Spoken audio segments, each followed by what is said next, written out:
Welcome, everyone. Thank you so much for joining us today. I'm Jamie Zaplatosh, Senior Vice President with Children in Nature Network, and we're really excited that you're here with us. I am joining you from the land of the Peoria peoples, and I invite you to share your Indigenous land territory if you know what it is. And if you don't, we're adding a link in the chat so that you can share, learn more about the Indigenous territories and land with the native land map and orient yourself there.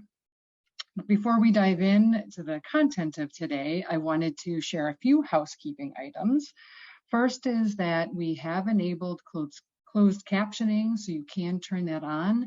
And we are recording this session, which you all have been prompted about. The chat function and the Q&A function will both be used today. So if you want to comment on what's being shared, share or exchange with any of the other members of the audience, or want to see the links that we're putting in as a reference, please go to the chat.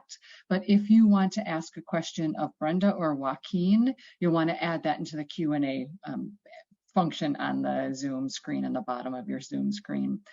We are going to have about 15 minutes for Q&A, so we really welcome you and invite you to add questions into that function of the chat.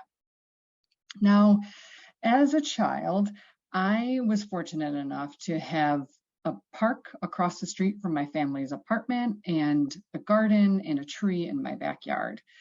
And my childhood was at times challenging. I was raised on the south side of Chicago in the 1980s, and my father was a single dad working full-time who had some challenges of his own.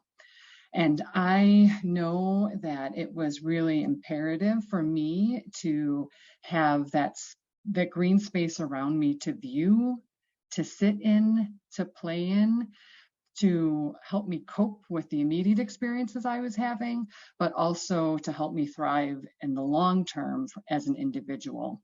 And now not everyone has the opportunity to have green space immediately around their home, but they do have the potential of having a green school ground and outdoor learning where they go to school every day. School ground greening and outdoor learning could and should be part of how we transform our education systems around the world and in our communities at large.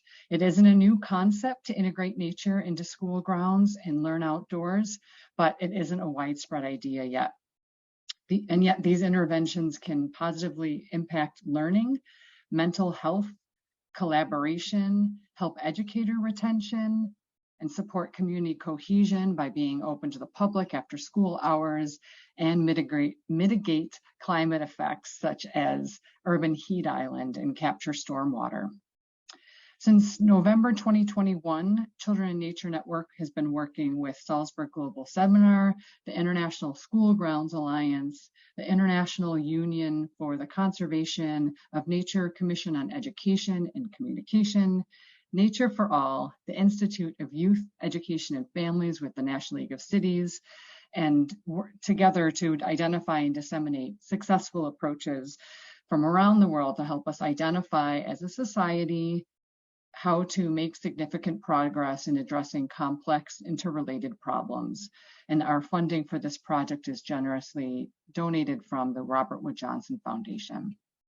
The Global Lessons on Greening School Grounds and Outdoor Learning Project enables global leaders and practitioners to build networks of like-minded organizations and individuals to identify scalable strategies and deepen our understanding of how to support the worldwide movement of schoolyard greening and influence practice here in the US. ANIA's Teeny program was identified as one of those scalable strategies. And in June 2022, so just a few months ago, several Children in Nature Network staff went to Peru to see that work on the ground and in person. And now I would like to introduce you to my dear colleagues so that you can hear more about this wonderful program. Brenda Kessler is Children in Nature Network's Green Schoolyards Coordinator and is co-leading the Global Lessons on Greening School Grounds and Outdoor Learning project with me at Children in Nature Network. Joaquin Leguia is the founder of ANIA and a global advocate for children learning with Mother Earth. Before we hear from Brenda and Joaquin, I'd like to share the world premiere of our first Global Lessons case study featuring Joaquin, Ania, and their teenie program. We hope that you enjoy.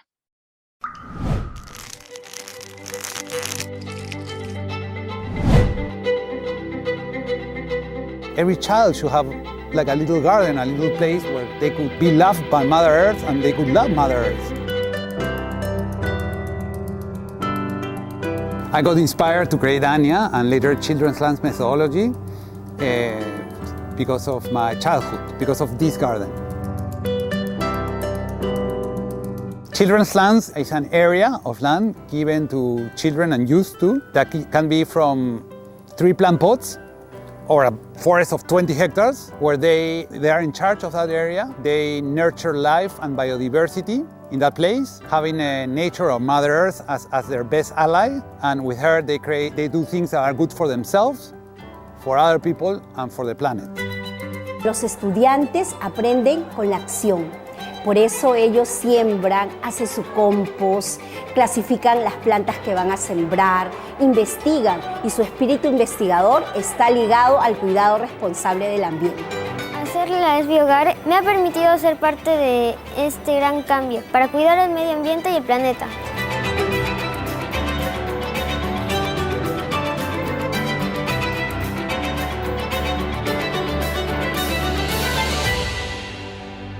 So the first children's lands we did was called the Children's Forest because it was in the Amazon and a community that gave their kids like 10 hectares of land.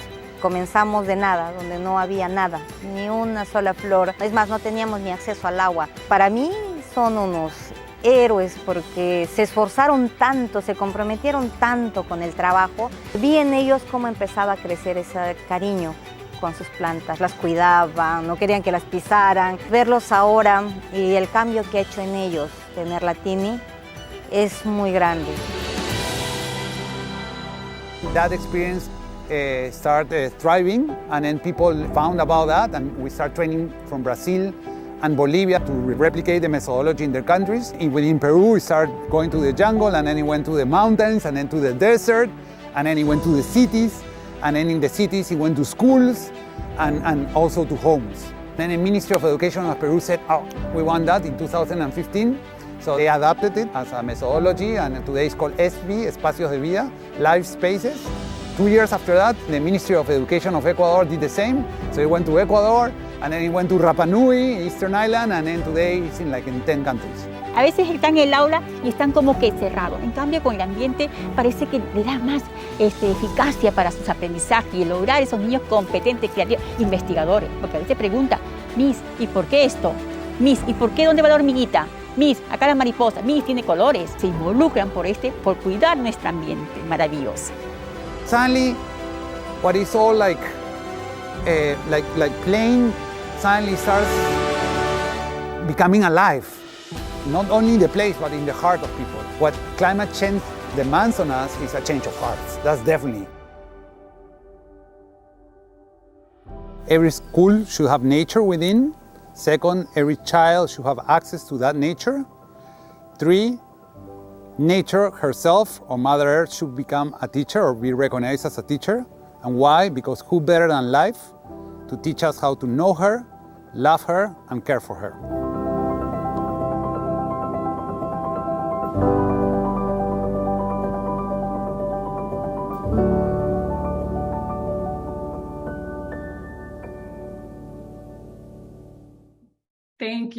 Thank you, Jamie, and thank you, AJ, for doing the back end for that video.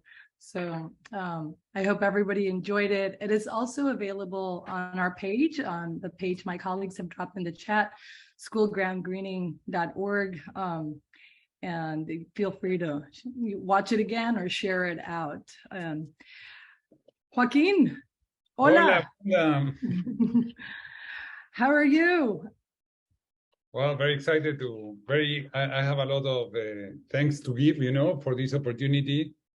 I'm very excited to be able to share together what has been accomplished and what will come, Yes. Before we dive in, I have to ask, how is Costa Rica treating you? For our audience, Joaquin was based out of Lima, where he started Anya, and has very recently, I think within the past few weeks, moved to Guanacaste, Costa Rica, which is still coastal. So you're probably still getting good ceviche. Am I correct? Yeah, well, it's another weather. It's very, we came here. One of the reasons was to bring our children closer to nature, and some other things that I will share with you as you ask me questions. But no, this is Costa Rica is a mirror for the world in environmental issues, and that's why I've come here. You know, I got really inspired on Cristiana Figueres' book, where she said it's not enough to do what we can, but we have to do what is really needed. And that was the little extra drop that brought me here so we can accomplish that this becomes the first country in the world that recognizes and institutionalizes Mother Earth as a teacher in the formal education system. Well, we wish you all of luck there. They're lucky to have you. I know Peru will miss you.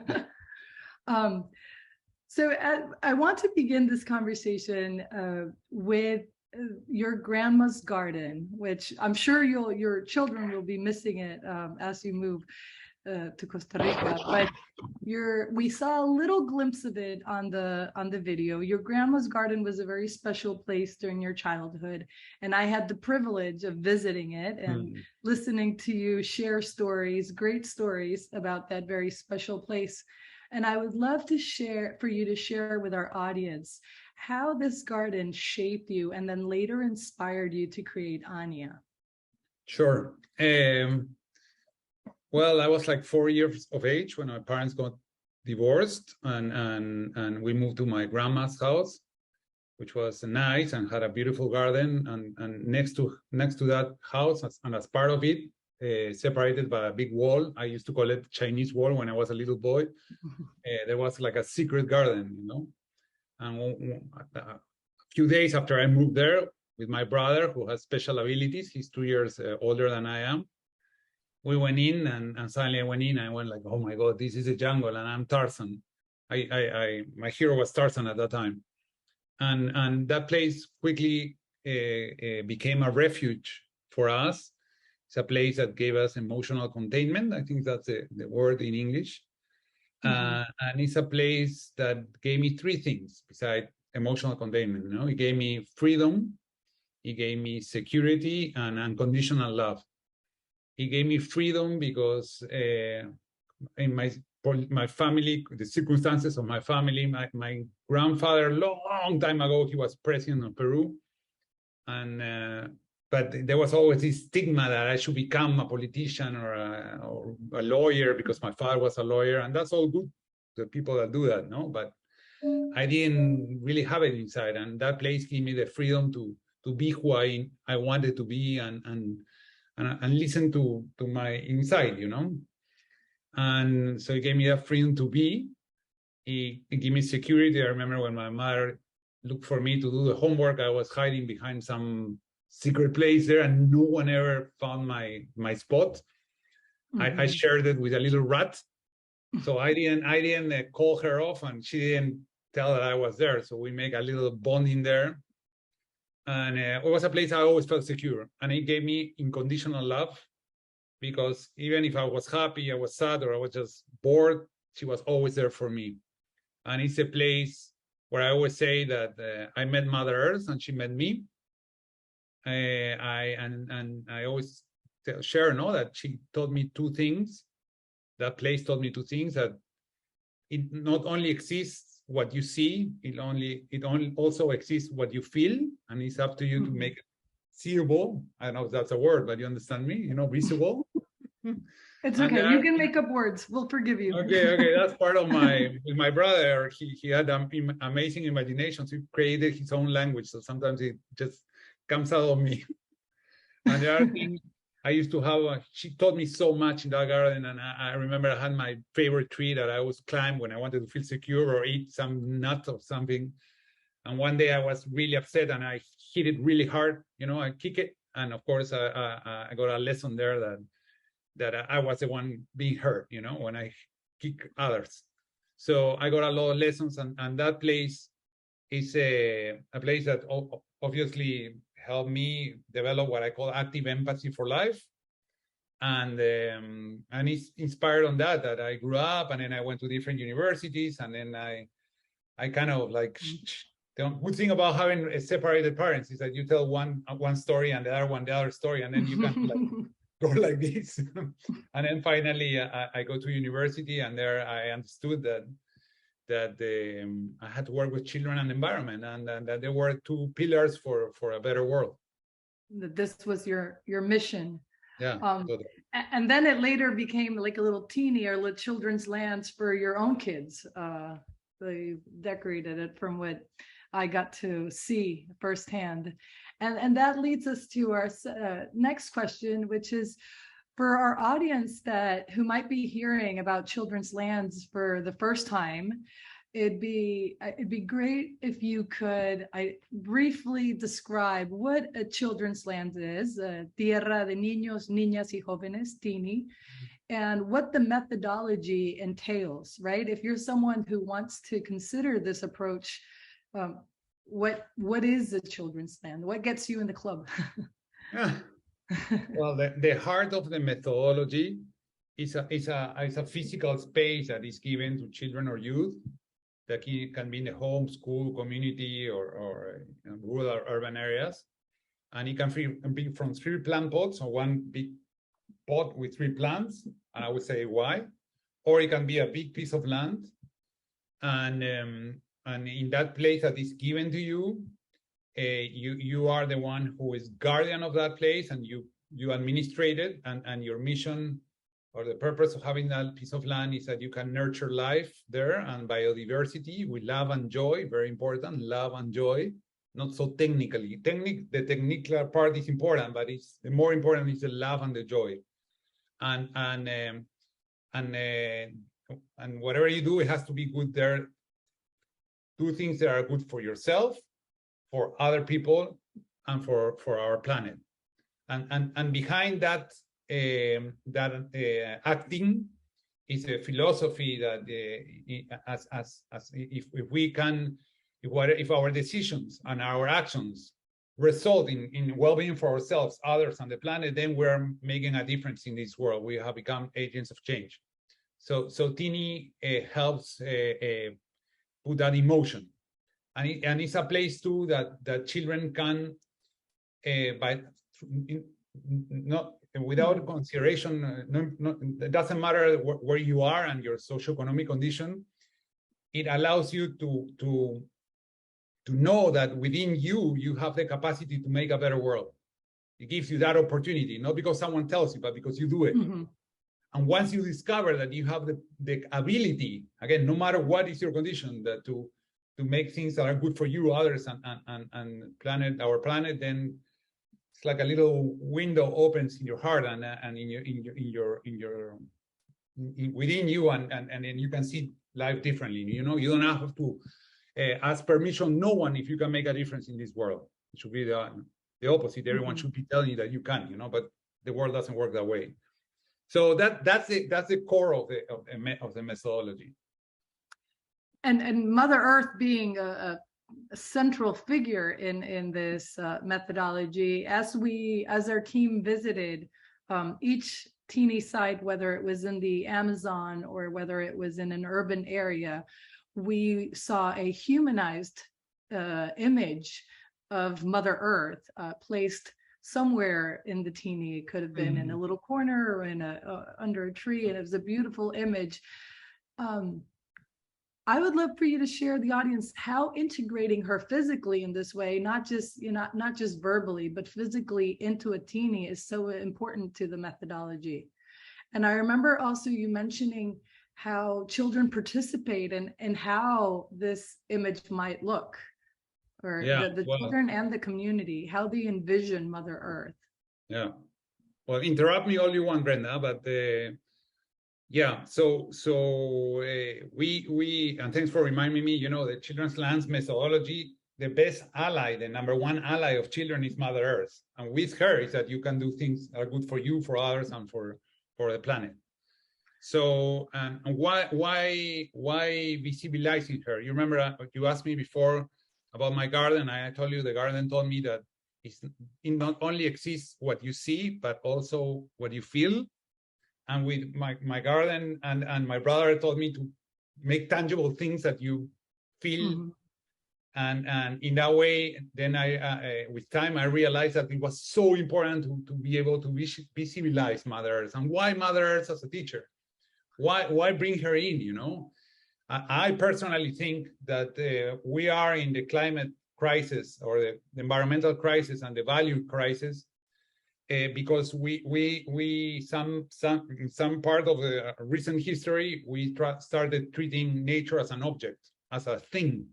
Even if you translate Google in Spanish and English, it appears as an it, not as a she.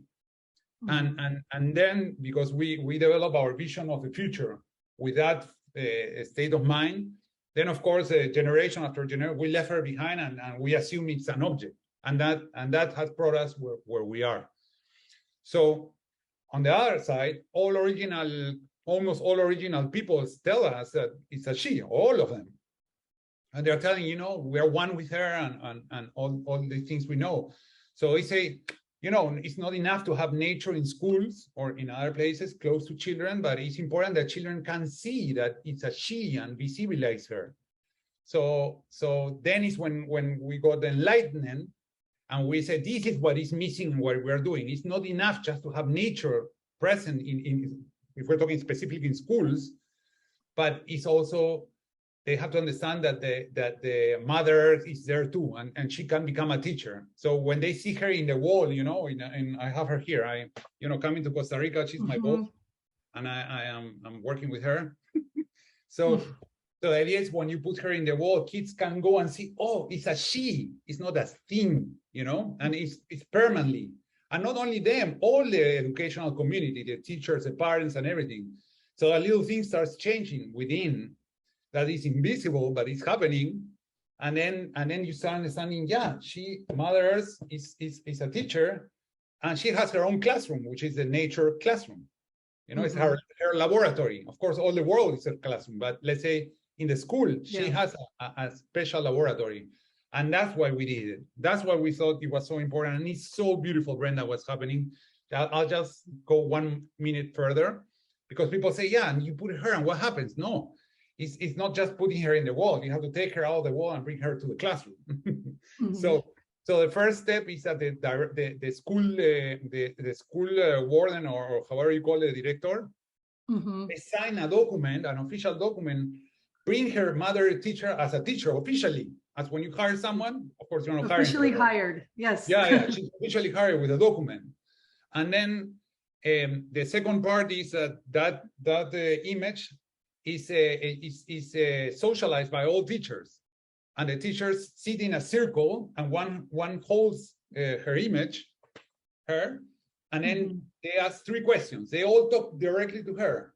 First question is, tell her what you're feeling that she's your new colleague. You know, it's interesting. Then the second question, ask her what you need from her to help you to be better, teach better to your kids, and tell her how you're going to take care of her.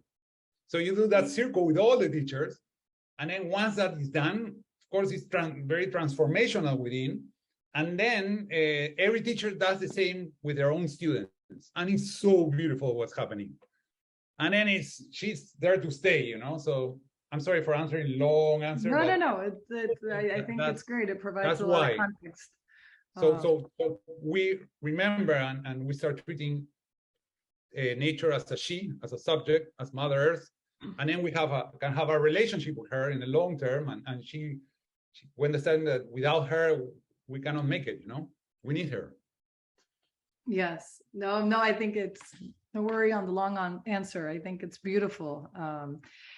And staying there on the teenies, one of the things that most impacted myself, and I know the rest of our team that traveled down there, was the colorfulness of these places, the life they really bring into sometimes places that otherwise they would not be as colorful, or the setting around it is really the teeny is the only colorful part of that area. And some of them are big, and some of them are small. We had the Amazon, and then we had the ones in the urban areas. Why are either one just as impactful? Whether it's in a vast area, or if it's like we saw in one of the schools in, I believe it was Comas area, where it was just a tiny little space, but it had a lot of impact. So why are either one? People think about, well, in urban areas sometimes we don't have a lot of space, right? Or we think of rooftops, or we think of we still need courts for sports, but how why are they either a small space or a large space just as impactful? Part of our, I believe we live in a I call it the Western culture, of Western urban culture, which is very anthropocentric and adultocentric, and that's something we need to break. So the color is a way of children of expressing themselves. It's a language of children, and of course we all love color, and so bringing in color is allowing children to express themselves. And as one girl told me once, we're putting makeup in Mother Earth, we're putting a little, and of course in the right doses, it looks beautiful. The idea of these colors is to enhance nature, not to put nature behind it, not that it is more important than nature. But in many places that you saw that are in the coastal area of Peru, it's very, very dry. So sometimes there's not only one plant, so bringing in color brings in children. It's like they are like pollinators, like a little bee goes to yellow and orange and red. She's really attracted, and she does her work there. So it's the same with children. Once they put the color, they want to go there, and they want to be there and be happy and nurture life. And then the plant starts growing. We have seen it, at the beginning, it's like that image that you have there. But once that piece of land, empty land, starts growing all the green, then the color goes a little down. It's still there, but nature is enhanced. So that's why. And since you asked me that question, I will. And before you ask me a question, what have you to do to become the club of children's lands? But we have 7 principles, because it is growing to 10 countries now. We have 7 principles that are really important and are related to that. One is that it's children driven. Second is that their best ally is Mother Earth. Then that the space that is given to them, it doesn't matter if it's little or big, it should be secure, and it should be given to them in the longer term, if possible. Then the purpose is that children get empowered and they do things there that are good for themselves, others, and for the planet. Then the way you relate to that space is not like exploiting natural resources, but is nurturing life and biodiversity with love and joy that comes from original cosmovisions. Then comes to your question. Then the 6th one is that the kids are free to express themselves, and they can do it with respect always, and they do through art and writing. Like you said, there are signs all over, and they can put what they feel there. So people go to the place and they see how children are feeling and what they are saying without even saying themselves one word. And finally, the 7th principle is that they can access multiple resources. It can be their own knowledge, which is very welcome, and it can be ancestral knowledge. It can be scientific knowledge, and it can be technology, of course. So they can access all that. So those are the 7 principles that it's like that we are promoting all over the places where this is being expanded to share to keep the aura going, Yes, and I believe you have those principles in a book that's available in the ANIA website. Yes, and I can share it with whoever wants. that people can reach out. We'll drop that link in the chat. If not now, maybe at the end. I know I have it. As our team went through the process of selecting each case study, Like Jamie mentioned at the beginning, this is one of 13 case studies that we are currently developing. Inclusive planning and prioritizing equitable access to nature were really key items that we focused on when we were looking through the survey and the process that we went through to select each case study. Could you share, Joaquin, how Children's Lands practices both inclusive planning and works to ensure that all children have access to nature in school? Yeah. Well, it is inclusive because it is really participatory with where kids, it's children driven, you know, the adults, again, in our Western culture, we are a very adult-centric, no? That the adults are always saying what has to be done. Here is adults are facilitators, and of course they are part of the process, but the kids are the heart of this. So it's all centered on what they know, what they feel, what they understand, what they see. And they participate in the one of the first steps is that they have to find adults that are allies. Of course, in the schools that's given there if they're going to do it. Then the space, when it's out of the school, they participate in helping adults select that space. But usually are the adults that do that too. But then once they have the place, they design. They are key in designing the place. They make a little diagnosis, and they see what the problems are outside and what needs to be improved. So in their own little place, they decide what they're going to do there with the local resources, the local flora, which will attract the local fauna that are good for them, for others, and for the planet.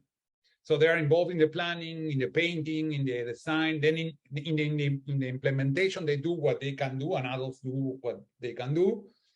And then also they give a name to the place. That's very important. And then it's beautiful the way they select the name, and they go through a whole process. And then also they create a logotype for the place. When they are doing writing letters to ask for as a project for resources, and they have to put the logo, you know, and they have to write there what they are going to do and what are they going to give back with what they are giving them. And so yeah, all that process is important. And then in the accessibility, well, beyond the school, it can be done again in homes, schools, communities. Now, natural protected areas, we're trying to innovate there. It can be done in any socioeconomic condition. It can do like in 3 little plant pots or on a big piece of forest, like 20 hectares of forest. There are a couple of those. Yeah, we're always working, so it's more participatory and more accessible to any kid that wants to do this. And also the community engagement portion of it, because when we were in the Amazon in Iñapari, we got to meet some of the parents there too, and how they've contributed to the teeny itself. I do remember meeting. Yeah, Brenda, you remember too, there's a school that you guys went that didn't have any land. It was all cement, as many schools are in Latin America. And there they decided to take cement out, and they took 6 square meters of cement to bring a little Mother Earth classroom there to attend 250 children. And it was very interesting to see on time how some teachers use that space, others don't. But in the school curricula, I don't know, in the school schedule, there's a time for kids that they altern, but everyone participates in taking care. In the very morning, 5 minutes, they go and see their teeny, their children's lands, the classroom of the Mother Earth, and they see that everything is okay. During the breaks, they are protecting the place, and during the week, the holidays, they participate too, taking care of that land. Yes, and in that particular case, we did visit it, and it's actually part of the video for our audience. If you watch the video again, when some kids are playing sports, and there's a small space in the corner, small but beautiful, and that's the space that the parents contributed. on removing the space. Can you remind me the process of how they actually removed the cement? Sorry, that was a very interesting story. I think they just all got together. It was very emotional. Yeah.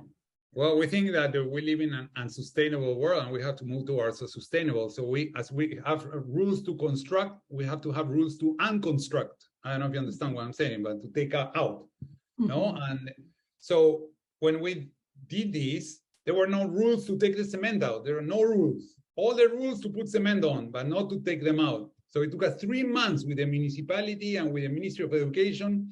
And finally, they did a little protocol. And then we took it away. It was taken out with the help of some business company that they construct. So they found it really interesting to take the cement out as part of their social responsibility.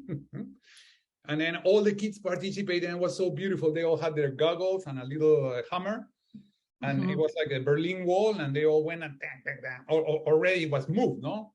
And they took a little piece of the stone, and they said, you know, how that process was for them. Like they could see the nose of Mother Earth coming out and breathing, or her eye looking, or her heart beating.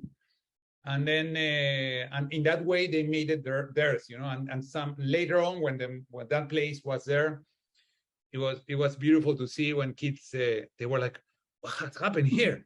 You know, we planted 10 plants, and now there are 12 or 13 species. How did they come? You know, and they start finding out that the hummingbird, the little bee or a bird brought it, and it's so beautiful. Just without adults present, you could see how that place was nurturing the heart. The Mother Yes, Earth. we got to see it firsthand. All the plants thriving. That must have been a beautiful experience.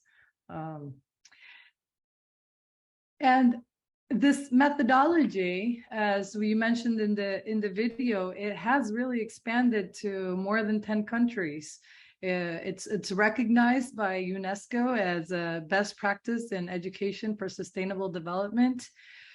And adopted by many other areas, hopefully in Costa Rica now too.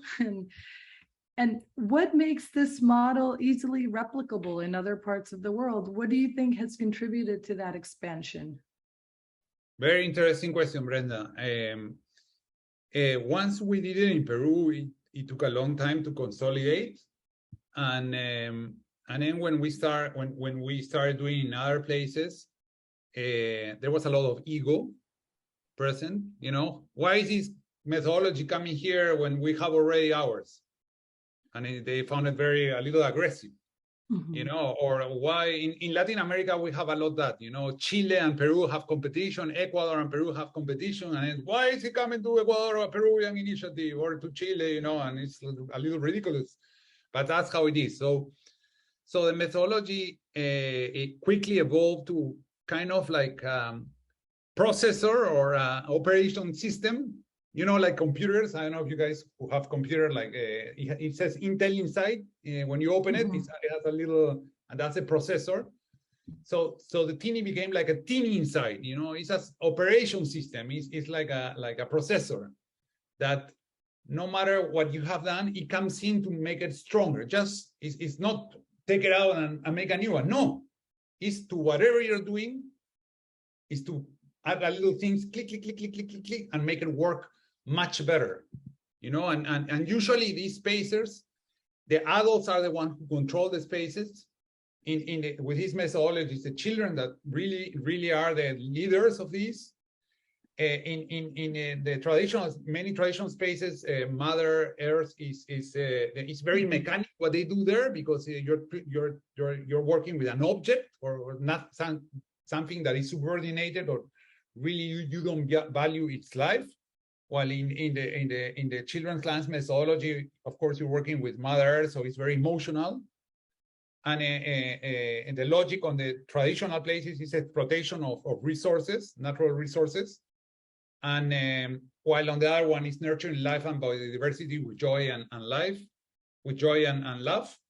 And finally, in the traditional places, you're planting there to do mathematics, to read basically, or to sell food, or create your own food, which is okay. But with the children's lands methodology, it becomes a place that you are doing all you do for your well-being, others, and Mother Earth. And within that framework, of course, you sell, you produce to consume, but it's different logic. So that's why I think it has expanded and it's very permeable to cultures. Mm-hmm. It have made it the cheapest possible. All resources are usually the ones you have locally, and use your own, again, culture and identity, and yeah, it doesn't clash with anything. It just came to build on what you already have developed. Yes, for sure. We saw how beautiful things were decorating the teenies with recyclable materials and rocks and cans and tires, and just really resourceful and beautiful. We do have a couple of questions, additional questions coming up. Joaquin, can you talk about the different kinds of partners that participate in the creation of a teenie? We know it's a team effort, and can you talk about the partners that come together for each teenie? Yeah, they're all type of partners. Basically, when we started doing children's lands in a home, it was a mother who was looking forward to do something with her kid of value, and she loved the green. So she found out and said, okay, I'm going to do it. I'm going to propose this to my daughter. And then she was really excited, and they do it with the mother and did a beautiful thing. Some schools do it because we have a policy with the Ministry of Education, and now teenie has been institutionalized. So it's all the formal education system saying, hey, this is something you can do, and it will bring good things. There are some businesses that say, oh, I want to, this sounds really beautiful, and I want to contribute. We're working, for example, with Bupa, which is an insurance company, and they have moved their purpose, that they say one planet, one health. They have to understand no matter how much good health you have, if the planet is not good, you're not going to be okay. So they saw children's lands and they were really enchanted by it, and then they are promoting it soon in Republican Dominican and in other places. And so yeah, we have all kind of partners really. There's a major of a town that I haven't mentioned, but they did an ordinance through which they recognize children's contribution to the sustainable development of the city, and teenie became the quantitative indicator, quantitativo, yes, of how they contribute from their homes and schools, and that's still running on. So that's from the local government, and even from natural protected areas. For example, now we are innovating there. And the whole logic is that the kids that live next to a natural protected area, they shouldn't feel that the natural area is being protected from them, because we're already losing it. We're losing them. On the contrary, they should feel that the natural area is protecting them. So then they make they bond. Yeah. So we are innovating there, and we have created a new zonification that is part of that. They give piece of land to the kids so they can develop a sense of place and loving for the place and blah, blah, blah, So it's multiple, we have multiple allies. I love it when you say the blah, blah, blah. And you just mentioned something that I remembered. We talked about schools a lot in this conversation, but teenies are applicable for homes, and we did get to visit a teenie home in one of our stops, and it's really interesting to see how this is something you don't necessarily have to do in school. You can also apply it at home. Yeah, and you call it the way, however you want to call it. That's important. In Rapa Nui, they call it Pokihenua, which is beautiful, which is children's lands, but in their own language. So it's a Pokihenua program, and you take the Pokihenua to your home, and they make it theirs, which is so important. We have another question from Melody Alcazar. What have been the implications of having teenie recognized by the Ministry of Education? Has it bolstered funding for the efforts from the school district or similar?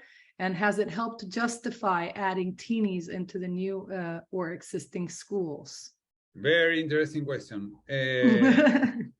Okay, here are a couple of lessons from it. First, typical in Latin America, at least, ministries change a lot because presidents change a lot. In Peru, it's terrible.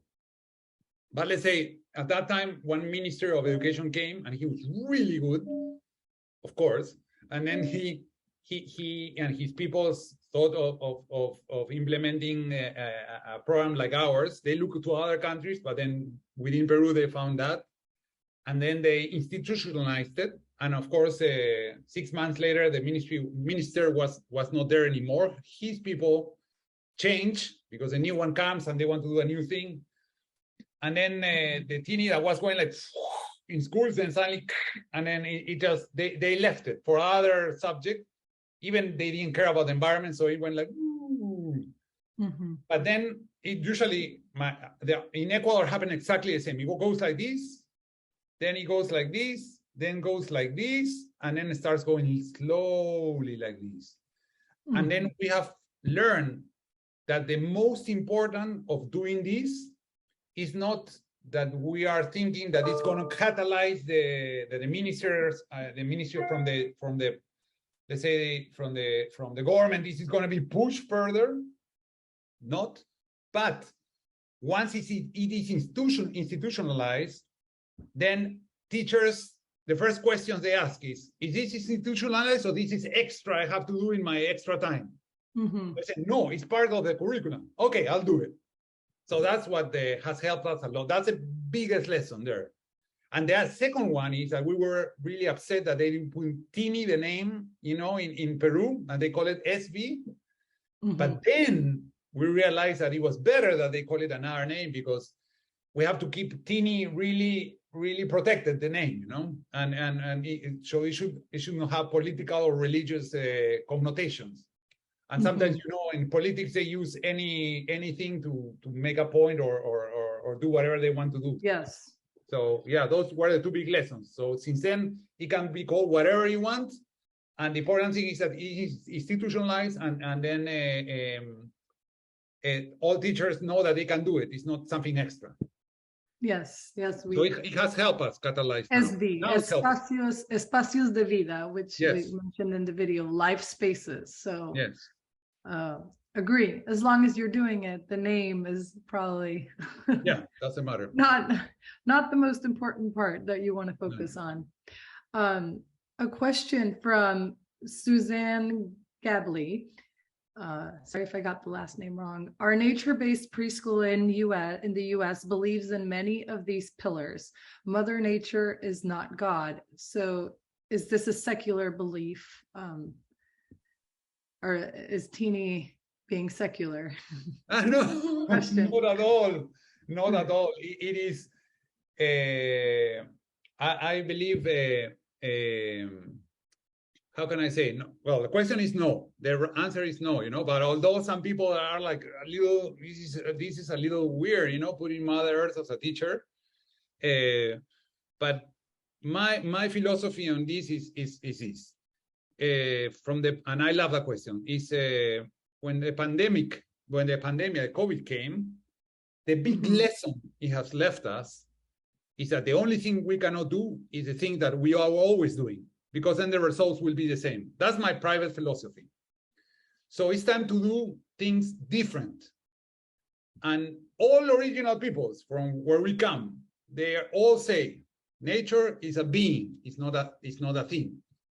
And we need her in the presence of in our lives, So that's when it all came together of having Mother Earth as a teacher. She's not going to be the president of the country or the UN leader or the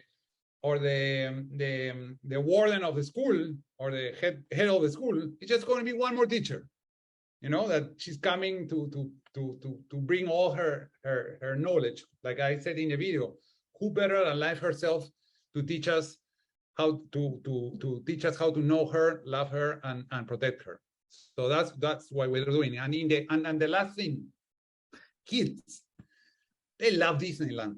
They love Pixar. They love Bob Esponja, Bob the Sponge. So you know what I mean? It's like Mickey Mouse, and so having mothers, I mean, she can make a little run there and make it to the wall there and make it in the place and have children relate to mothers as a teacher and as a being. Yeah? So no, it's not secular. And then we have one more question, which you have kind of addressed on the importance of teeny being child-led. What does it actually look like in practice?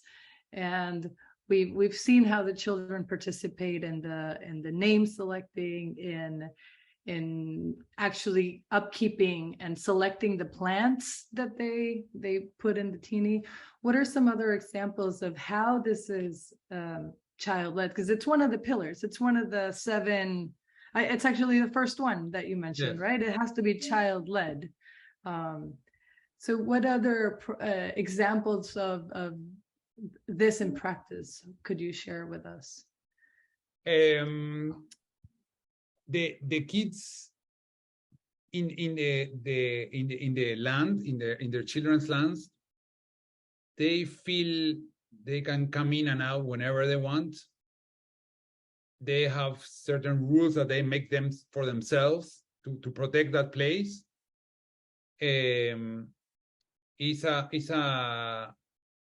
a place that wants them to be there, where they feel security, freedom, and love, like I did. That's how I got inspired.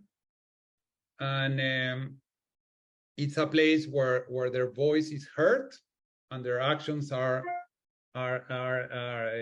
nurtured and they flourish.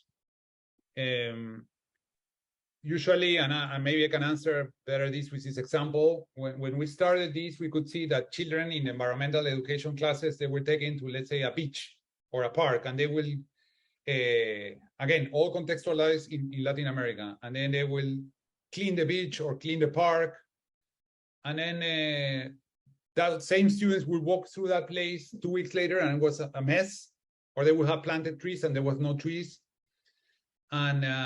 And what we were, I figured out that we were teaching them was indifference instead of being taking care of the place, because they will go do some things there, and then 2 weeks later they will see that there was nothing there, and no one will tell them to understand why this is happening. And then 1 month later, again, they will go with the school and do the same. But it was like, why should I do this if there's not going to be a change? And that's how the Children's Lands was born, that instead of them going to many places, they could have their own place, that adults say, okay, all those things that we're doing, do it in one place. So if you plant a tree and you take care of it, it will grow. If you clean it and none of you put garbage there will be no garbage. So it's a place that is child-led in that sense, that they have a little place where they can be themselves, they can. Once I was, and I'll finish with this. I was giving a talk in a municipality, and we were talking about how children, I was talking about too much Nintendo. They were too much in the Nintendo, and they need to be more outside. And one kid stood up, 10 years of age, and he said, "Joaquin, this is good and we need it, but you have to understand that in the digital world we can move from levels from low to high. In the real world we can't, and that's why we love so much the little machine. And that helped us too in the Children's Lands, make challenges, tell them that they could advance levels. They had the freedom to do that. So it's not only a place that they participate. It's a place that is a knowledge from others that's their place. It's children-led,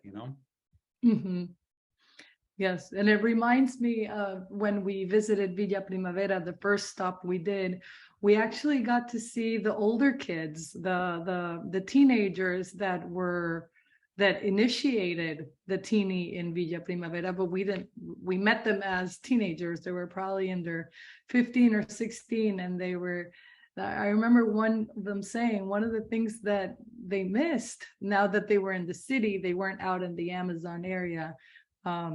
They really missed the contact with nature, the getting back there. And now a lot of their work required being in front of a computer, and they missed that contact with nature, but they were the ones that initially started that teeny in Villa Primavera.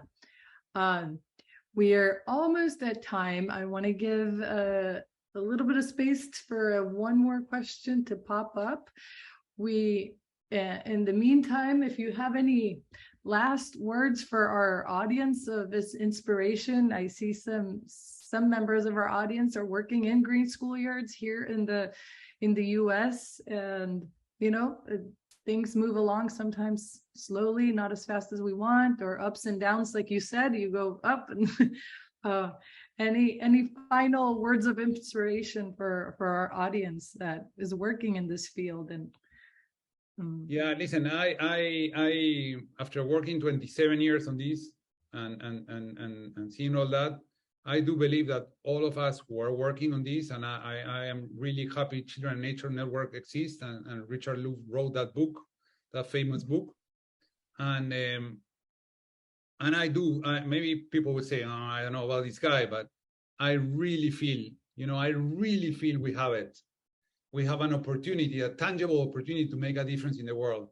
And I will make an analogy. COVID came. Record time, all the science went in, all the companies, and they did the vaccine, and it saved so many lives. And today it's going away. That doesn't mean it may never come later, as another means. But we needed it. We solved the problem in record time, and it's spreading it. And that was a physical, it's a physical. I know the needle goes in. So today, as urgent as that, because science is saying that we have until 2030, we need exactly the same, but we need to change. We need a vaccine but it's for our head, our mind, and our hearts. We need it now. And I am 100% secure, 100%, that the best in this formula, children and nature are embedded there, and that putting children in contact with nature and allowing nature to be in contact freely with children will enable for children to grow with a good heart. I don't think that there's no one better in the living world than Mother Earth herself, or nature, or however you want to call her, to bring in a heart, to nurture a good heart in children. And that's growing new generation of growing with a good heart, with empathy for life, or active empathy for life. I think it's a number one more needed thing today in the world as we are. So that's my advice. I think we have the formula together, and we have to apply it now. And to finish the acupuncture intervention, the best intervention to do it is being sure that every school in the world has nature within it, that children can relate to her, like as a living, and that the nature is a knowledge as a teacher, and we can be guided by her. Thank you, Joaquin. Thank you. We couldn't agree more, for sure. And we are at time. And on behalf of the entire Children in Nature Network team, we want to thank you again for being such a great host in Peru, and for joining us for this conversation today. We wish you the best in Costa Rica. We wish you nothing but success, and stay in touch. For our audience, we will have a recording information's been dropped in the chat. We have 2 more events coming up. We have September 19th, we will be hosting a 24-hour live stream event, one organization at the top of each hour on Greening School grounds. No need to register, just tune in as you can by going to the event page that Christy has dropped in the chat. And also October 13th, tune in for a webinar on nature's power in healing trauma. with Dr. Hannah Hamdi and Kimiko, I pronounced it wrong, Russell, part of our leadership series too. So thank you everyone for joining us today, and have a wonderful rest of your day. Thank you, Joaquin.